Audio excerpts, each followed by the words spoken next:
안녕하세요, 해강호정입니다. 자, HLB입니다. 현재 HLB 마이너스 3%가량 약세를 보이고 있습니다. 자, 어제와 달리 오늘은 이렇게 3%가량 또 약세를 보이면서 서로 상반된 어제와 오늘 나타나고 있습니다. 자, 결과가 조금 아쉽게 나왔죠. 자, 그 결과는 제가 어제 기대했었던 우리 HLB 우리 인수 제노포커스를 인수하는 소식들이 나왔기 때문에, 또 특히 시간의 거래 끝난 이후에 이들 소식들이 나왔기 때문에, 물론 이제 일부 세력들에게는 분명히 알려졌을 거고, 또 우리 제노포커스는 이미 상한가에 어제 들어갔기 때문에 이런 것들을 놓고 봤을 때 HLB가 움직이지 않았다? 그러면 역시나 세력들조차도 이번 제노포커스 인수에 대해서 뭐 기대할 바가 없다, 뭐 기대하는 게 아니라 오히려 자칫 잘못하면 오히려 문제가 될 수 있다라는 부분들인데, 제가 이 부분은 지금부터 한번 주목해서 말씀드릴게요. 자, HLB가 어제 제노포커스 인수에 대해서 내용들을 밝혔고요.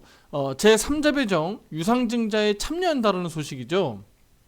자, 양사 모두 시간의 거래에서 나온 게 아니라 그 이후에 공시했기 때문에, 실제로 오늘 그러면 HLB가 동시호가에서 얼마나 갭상승 가능성을 좀 우리가 보여줄 거냐라고 했는데, 고작 갭이 1% 남짓 갭이 떴습니다. 이건 근데 의미가 없는 거죠. 그쵸? 제가 말씀드렸듯이 7만 5천 원대 정도 수준으로 갭이 좀 떠줘야 그래도 제노포커스에 대한 인수에 대한 어떤 기대감들이 그래도 일시적으로 좀 반영되는구나. 물론 이제 여기 떴을 때 저는 일시적으로 여기 저항 걸리면서 오히려 윗골이 달릴 가능성을 높게 봤지만, 그조차도 나타나지 않았다. 결국은 제가 봤을 때는 우리 제노포커스에 대한 인수 부분이 오히려 회사에는 상당한 좀 부담으로 작용하는 게 아니냐라고 보고 있습니다. 자, 그 얘기를 먼저 좀 짚어드리고 기술적 분석을 좀 해드릴게요. 자, 그러면 제노포커스를 인수하는 과정에서 분명한 것은 기업의 가치가 상당히 낮아져 있다라고 어제 말씀드렸죠.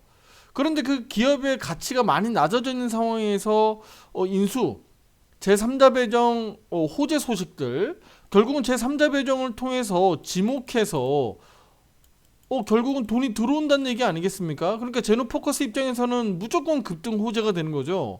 더군다나 그동안에 주가의 가치가 어마무시하게 많이 떨어져 있는 상황이니까 일시적으로 뭐 상한가 점상 막 들어가기도 하는데, 여기에 투자자분들이 신경 쓰면 안 됩니다.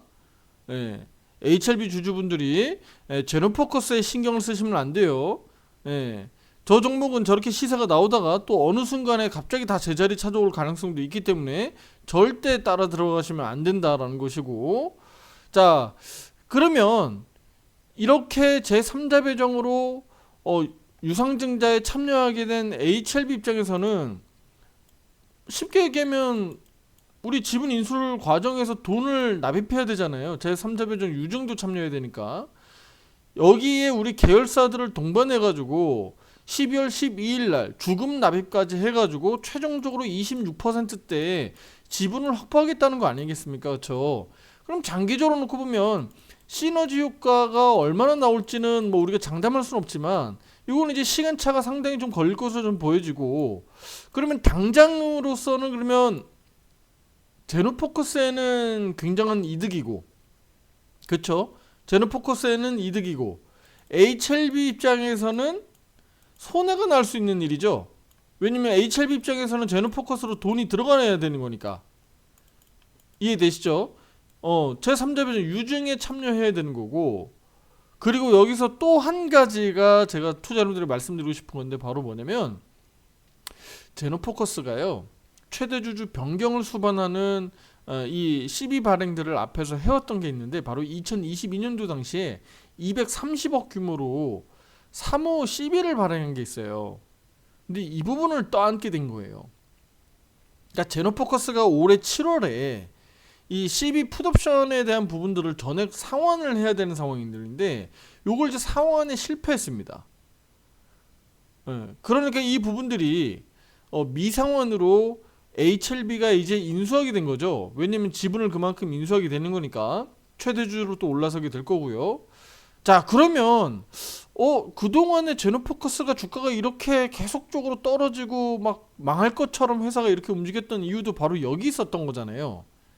그런데 제노포커스가 급등하는 상한가 가는 이유는 결과적으로는 이런 부분들을 HLB 쪽에서 돈을 납입해주면서 어쨌든 만회하는 꼴이 되는 거니까 제노포커스 입장에서는 다 죽은 놈 살려놓은 꼴이 된 거고, HLB 입장에서는 그렇지 않아도 돈이 없는데 HLB가 뭐 매출을 잘 내고 있나요? 영업이익이 지금 엄청나게 나오고 있나요? 그런 것도 아닌데 이렇게 돈이 담은 뭐 몇백억이 된다고 하더라도 요걸 이제 이렇게 인수 과정에서 돈을 투자해야 되는 입장이니까 HLB 입장에서는 부담으로 작용할 수밖에 없겠죠. 네. 그래서 우리 뭐 제노포커스에 대한 어떤 어제 말씀드렸던 게 산업용 뭐 효소 관련된 부분들, 그리고 그 외에도 몇 가지 제가 말씀을 좀 드렸는데, 분명히 제노포커스 기업 입장에서도 뭐 장점은 있긴 있습니다만 그걸로 수익이 크게 지금 못 내고 있다는 게 문제인 거잖아요. 그렇죠? 기술력은 분명히 있고 독보적인 부분들도 분명히 있는데 그걸로 돈을 못 번다는 얘기니까, 수익을 못 만들어낸다는 얘기니까 결국 지금 이 모양이 된 건데, 이 회사를 HLB 입장에서는 장기적으로 중장기적으로 이번에 이렇게 문제가 된 이 회사를 지분을 인수하면 나중에 좀 효과가 있지 않겠느냐라고 투자 관점에서 좀 들어간 게 아닌가. 그렇게 해서 경영권을 좀 인수해서 나중에 뭐 지분 매각이라든가 여러 가지도 또 그 생각을 많이 했겠죠. 계획을 짰겠죠. 예. 하지만 우리 단기적으로 놓고 보면 HLB에게는 분명히 지금 부담으로 작용한다라고 보고 있습니다. 예. 아무리 보더라도 이렇게 부담으로 작용할 수밖에 없다. 자, 그래서 제가 한 가지 더 말씀드리고 싶은 게 바로 뭐냐면요. 지금 HLB 그 매출과 영업이익들 이렇게 지표들 나와 있는 거예요. 자, 우리 HLB가 신약개발 회사고 또 이렇게 제약바이오 쪽으로 완전히 넘어와 버렸잖아요. 그쵸? 선박 부분에서. 그럼 지금 이렇게 오면서 매출과 영업이익들이 보시다시피 뭐 그냥 이거 뭐 뭐라고 말을 할 수가 있나요, 이거? 이거는 당장이라도 뭐 문제가 생기면 큰일 날 것 같은 회사가 되잖아요. 그쵸? 유보금도 적고 영업이익은 뭐 말할 것도 없고 계속 적자니까. 그 지금 이런 회사들의 보통 특징은 뭔가요? 이런 회사들의 특징은 우리 투자자님들이 가장 두려워해야 되는 건 뭐죠? 유증입니다. 유증. 그러니까 돈이 많지 않은 기업이 이렇게 대규모 자본들이 들어가야 되는 사업들, 특히 이렇게 신약 개발 회사들은 돈이 꾸준하게 들어가야 되다 보니까 이 사업 성과를 꾸준하게 장기적으로 끌고 가려면 결국은 유상증자를 받는 상황들이 많이 빈번하게 벌어지잖아요. 특히 주가가 안 좋을 때 유상증자를 많이 때리기 때문에 상당히 이 부분은 우리가 우려해야 된다. 그렇게 좀 보고 있고요. 실제 실적 시즌이 이제 그러니까 컨퍼런스 콜이 이제 다가오기 때문에 11월 뭐 한 중순께 우리 HLB 같은 경우는 뭐 발표를 하겠죠. 그런데 HLB 입장에서 그러면 4분기를 놓고 보면 4분기는 내년 2월이거든요. 그러니까 1월 말 2월 중순까지 이제 이루어지는데, 그럼 이때는 실제 3월 20일 FDA 허가까지 앞두고 있는 상황에서 4분기에 유상증자를 할 이유는 없어요. 오히려 이때는 기대감으로, 그쵸? 오히려 주가도 오를 수 있는 타이밍이 되기 때문에 이때 당시에 유상증자를 때릴 확률은 떨어집니다. 그러니까 지금 무슨 얘기냐? 지금 HLB가 한 6개월 정도 시간을 벌어놓은 상황에서 자칫 잘못하면, 이걸 우리가 바라는 건 아닙니다만 절대 일어나서도 안 되겠죠. 유상증자 가능성도 우리가 일단 열어놓고 보셔야 된다. 왜냐면 HLB 측에서 우리 그 제노포커스를 인수하는 과정에서 자금들 들어가고 또 자본이 이렇게 지금 막 여유가 뭐 넘쳐가지고 여유롭게 어디 투자할 수 있는 회사가 아닌데도 불구하고 그렇게 진행하고 있기 때문에, 왜냐면 명분은 명확해요. HLB는 FDA 허가를 계속적으로 기대감으로 끌고 왔었기 때문에 요걸 가지고 충분히 유상증자 할 수 있어요. 투자자님들 명분은 명확합니다. 요런 게 없으면 유상증자 하기가 어려워요. 근데 명분이 명확하기 때문에 우리 일반 주주분들에게 유상증자를 때릴 수 있다.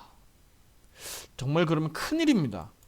예, 정말 그러면 이 HLB 주가는요, 여기 과거 여기 5만 원대, 4만 원대까지도 다시 한번 내려올 수 있기 때문에 상당히 우려가 될 수 있는 내용이죠. 절대 이루어져서는 안 됩니다. 아시겠죠? 예. 근데 이제 이런 우려를 제가 유튜버로서 이런 고민이 되고 이런 생각이 드는 것을 그냥 혼자만 제가 그냥 알고 있기보다는 투자 여러분들에게 한마디라도 더 먼저 알려드리고 또 리스크를 또 생길 수 있다 그러면 또 대비하는 것도 저는 맞다고 봅니다. 유튜브로서 이런 것들은 당연히 해드려야 되는 얘기고요. 감출 필요는 없죠. 네, 좋은 것은 더 띄워야 되지만 좋은 것은 제가 띄우지 않아도 이미 세상 널리 알려지게 됩니다. 하지만 안 좋은 것은요. 안 좋은 것은 누가 얘기하지 않으면 감춰지면 나중에 결국은 폭탄같이 터졌을 때 투자자분들이 뒤늦게 알기 때문에 대응 자체, 리스크에 대한 대비 자체가 안 되기 때문에 미리미리 얘기해주고 언제 준다 그러면 네, 그것만으로도 가치가 있지 않느냐라고 저는 생각이 됩니다. 물론 당장 HLB가 유증을 때린다라기보다는요. 왜냐면 11월 중순까지 실적 발표 앞두고 그 컨퍼런스 콜을 앞두고 있기 때문에 우리가 HLB 주가를 좀 보면서 혹여나 이 유상증자로 갈 수도 있으니까 이 부분은 우리가 예민하게 보자는 거예요. 아시겠죠? 자, 그럼 우리가 그런 힌트를 어디서 얻을 수 있을까요? 야, 저 기업 유상증자 때릴 것 같은데? 라고 하는 힌트는요. 여기서 제가 비유 드릴게요. 주가가 이렇게 잘 올라가는데 유증할까요, 투자자분들? 이건 말도 안 되는 얘기예요. 정말 단언컨대 이건 말 절대 안 됩니다. 절대 안 돼. 이런 기업은 제가 찾아본들 못했어요. 이런 거는 없어요. 그럼 보통 유상증자는 언제일까요? 보세요. 네. 이제 이렇게 크게 보여드리면 되겠다. 요럴 때 많이 합니다. 이렇게. 네. 주가들 이렇게 쉽게 얘기하면 그냥 쑤셔 박힐 때, 막 정신 못 차릴 때 주가가 이럴 때 유상증자 많이 해요. 이럴 때 유상증자 하면서 이유를 뭐라고 들까요? 우리 유상증자 목적 뭐라고 얘기할까요? 네, 사업 그 다음에 대출 갚는 데 쓰겠다. 우리 이만저만 해가지고 돈을 많이 빌려놓고 있으니 우리 대출 갚고 그리고 우리가 지금 하고 있는 아무개 사업들 거기에 투자할 거다. 이거 그냥 보통 일반적인 회사들 다 하고 있는 방식이잖아요. 근데 이제 제약바이오 기업들은 더 그렇습니다. 워낙 중장기적으로 짧게는 뭐 한 10년, 길게는 뭐 15년, 20년까지도 투자를 해야 되는 제약바이오 업계니까 유상증자 하는 게 뭐 그렇게 문제가 있느냐라고 보는 건 아닌데 이렇게 됐을 때 우리 일반 주주분들이 그 시간을 또 허비하고 또 많은 시간들을 또 기다려야 되니까 유상증자를 하게 되면 무슨 문제가 발생되죠? 유상증자 그 참여율을 높여서 100% 이상의 내가 원했던 자본을 내가 창출해 놔려면 우리 그 HLB 입장에서 그러면 발행가액을 낮춰야 될 거 아니겠습니까? 그렇죠? 보통 20에서 30% 할인된 가격으로 나오거든요. 그러면 이 얘기는 무슨 얘기야? 딱 그 발표하는 순간부터 주가는 최소 20-30%는 다운될 수 있다는 얘기하고 똑같은 얘기예요.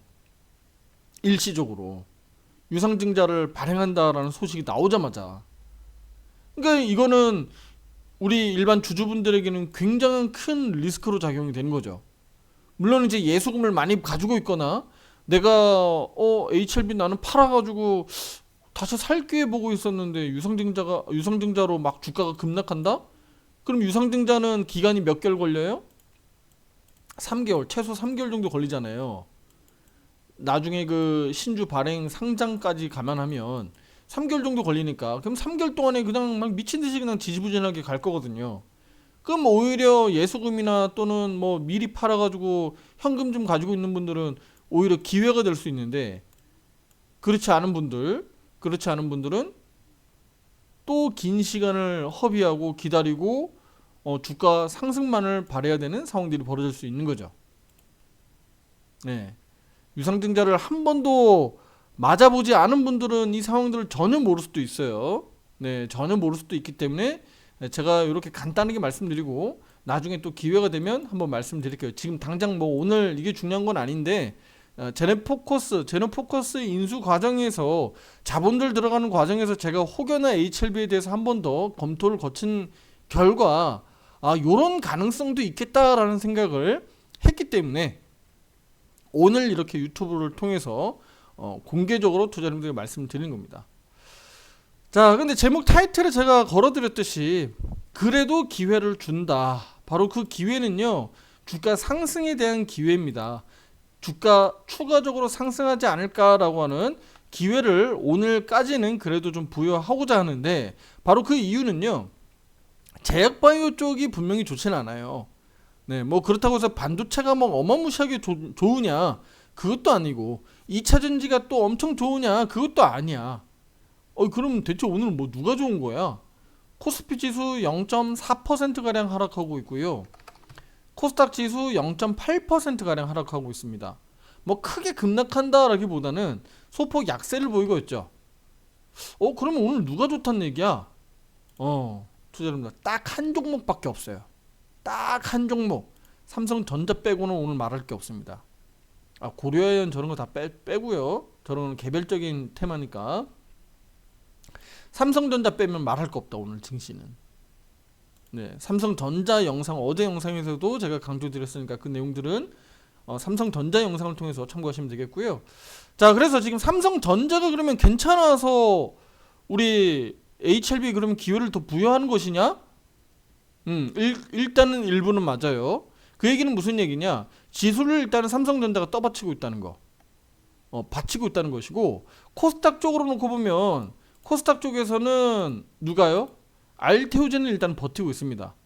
네, 알테오젠이 0.2% 지금 하락하고 있는데 알테오젠 버티고 있고요. 에코프로 BM 버티고 있습니다. 에코프로 버티고 있고요. 네, 그 다음에 일부 뭐 휴젤이라든가 리가캠 바이오 이런 종목들도 버티고 있어요. 버티고 있단 말이죠. 그러니까 지금 HLB가 유독 조금 더 강하게 빠지고 있는 것이지, 전반적으로 시장의 종목들, 시장 지수를 붙들으려고 이렇게 애쓰고 있다, 버티고 있다. 네, 종목별로가 지금 문제인 거지. 그러니까 지금 HLB는 오히려 제노포커스 인수가 지금 독이 되는 게 아니냐라고 저는 보고 있는 건데, 어쨌든 이 흐름은 주가 지수가 우리 내일 아침에 새벽 5시 30분죠. 이른 아침에 구글의 실적 발표가 나오는데, 그 실적 발표에 따라서 미국 증시가 일단은 세게 또 올라주면 얘기는 또 달라질 수 있거든요. 그러니까 HLB가 굳이 반대로 더 언더로 내려갈 이유는 없을 것 같은데, 일단은 그 부분을 내일 확인할 필요가 있겠다라는 말씀을 드리고 싶습니다. 자, 미국 증시 한번 볼게요. 우리가 기대했었던 대로 그만큼 시세가 안 나오죠. 와, 정말 미쳤다, 그쵸? 그쵸? 이런 부분들이 우리에게 계속적으로 부담이 되는 겁니다. 오늘 지금 실시간으로 열리고 있는 나스닥 100 선물 지수인데요. 30분 차트 한번 보세요. 오늘 장중 내내 그냥 이렇게 하다가 한번 흔들리고 또 반등 나고 이 모양이잖아요. 오늘 미국 증시도 역시나 마찬가지일 것으로 봅니다. 네, 구글 실적 발표를 대기하고 있기 때문에 크게 뭐 급등한다, 급락한다는 없을 것 같습니다. 만약에라도 내일 아침에 발표하는 그 구글 실적 때문에 미국 뭐 나스닥 100 선물지수라든가 나스닥 종합 차트가 변동성이 나올 수는 있지만, 일단은 오늘까지도 미국 증시는 버텨낼 것으로 좀 보여지는데, 자, 그러면 우리 구글 실적, 예상 실적을 일단 한번 봐야 되잖아요. 요거 좀 간단하게 말씀을 드릴게요. 자, 여기 보면 알파벳 구글입니다. 일단은 전망치가 상당히 좋잖아요. 그렇죠? 작년도 이게 좀 안 보일 수도 있는데, 제가 좀 더 이렇게 좀 높이 보여드릴게요. 밑에 작년께 지금 안 보이는데 작년 거를 제가 말씀드리면 주당 수익이 1.55였어요. 작년에 매출은 76.69 이거 빌리언이라고 보면 됩니다. B 이렇게 나왔는데 그러면 올해 3분기는요 1.84 이거 전망치입니다. 1.84 그 다음에 매출은요 86.37 작년에 76.69였는데 올해는 86.37 그러니까 매출도 올라가고 우리 주당 순이익도 올라가니까 일단 요 전망치 이상으로 잘 나오는지를 한번 볼게요. 아시겠죠? 전망치 수준으로 잘 나오는지 요거 한번 투자자님들 보도록 하겠습니다. 그동안에 나온 것들 딱 보면요 다 빨간불로 나오죠? 다 빨간불로 다 나와 있잖아요. 이 얘기는 무슨 얘기냐? 전망치 예측치보다 높게 잘 나왔다는 얘기예요. 그동안에 전망치보다 다 잘 나왔다. 그러니까 이번에도 전망치보다도 뭐 부합하거나 아니면 그 정도 수준으로라도 잘 나오기를 우리는 바라보도록 할게요. 그랬을 때 미국 증시가 뭐 IT 반도체 또는 이 빅테크 기업들의 상승 효과로 인해서 국내 증시도 또 이렇게 올라가는 효과가 나타나면 역시나 HLB도 뭐 추가적으로 더 급락으로 내려간다, 하락으로 내려간다기보다는 방어적인 흐름에서 양호한 흐름들이 나오지 않을까 보고 있습니다. 자, 그렇게 지수가 올라간다는 얘기는 결국 코스피, 코스닥 지수가 양대 지수가 올라갈 수 있는 거죠. 힘있게 올라갈 수 있는데 뭐 코스피가 아무래도 우리 그 미국의 빅테크 기업들과 연계성이 아무래도 높으니까 코스피 지수가 좀 더 강하게 올라가겠죠. 그러면 반대로 조금 더 강하지는 못할 수 있지만 우리 코스닥 지수에서 우리 제약바이오 또 2차 전지 또 반도체 종목들 사이에서 어디 쪽에서 강세가 나오는지 수급을 잘 보고 HLB가 수급적으로 조금 더 소외된다고 하더라도 뭐 추가적으로 언더로 더 많이 내려가지만 않으면 되지 않겠느냐. 지금 수준에서는 좀 버텨주면 그래도 또 기회가 나올 수 있거든요. 그 기회는 바로 이 빅테크 기업들이 실적 발표가 다 나와야 돼요. 네, 지금이 이번 주가 최절정입니다. 최절정 피크입니다. 네, 그래야 돼요. 그래야지 우리 HLB도 수급적으로 조금 더 나아질 수 있습니다. 네, 왜냐면 전혀 이 실적하고 무관한 종목이기 때문에 오히려 HLB 쪽으로는 실적 시즌이 굉장히 부담된다는 얘기는 이미 앞에서 많이 말씀드렸습니다. 네, 그래서 HLB는 그렇게 기회를 한 번 더 주자 이렇게 좀 말씀드리겠고 제가 지금 그래서 마지막으로 좀 정리하면요. 오늘 유한양행도 꽤 많이 빠지는데 이것도 뭐 거의 예상할 수 있는 정도 수준이잖아요, 그렇죠? 우리 저 유한양행 빼고 우리에게는 중요한 것은 알테오젠이 중요하니까 알테오젠하고요. 그다음에 뭐 리가캠 바이오, 뭐 또는 휴젤, 뭐 삼천당제약 등등 이들 기업들 보면요. 대체로 지금 애매모호하게 위치를 취하고 있어요. 그러니까 이거는 시세가 한번 나오면 나올 수도 있고 또 반대로 떨어지면 떨어질 수도 있는 애매모호한 위치에 있단 말이죠. 그러니까 이게 지금 부담인 거예요.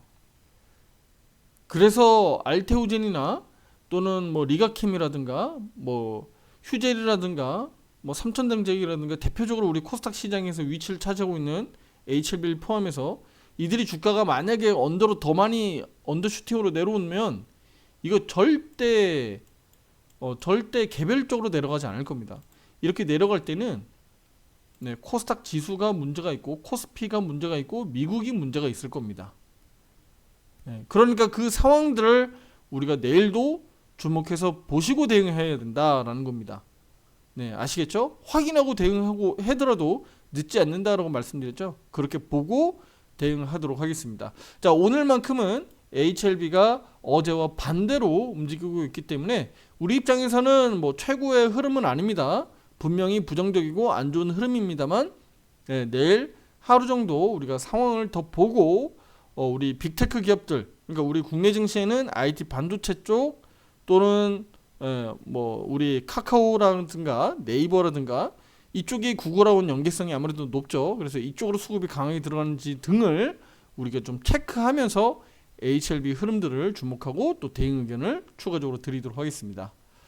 자, 제노포커스의 인수 이 부분이 실제로 이게 득이 되는지 실이 되는지는 우리 중장기적으로 조금 먼 시간을 보고 봐야 되기 때문에 그 뭐 나중에 득이 될지는 모르겠습니다만 단기적으로 보면 실이 되는 게 아니냐, 이렇게 최종적으로 좀 말씀드리도록 할게요.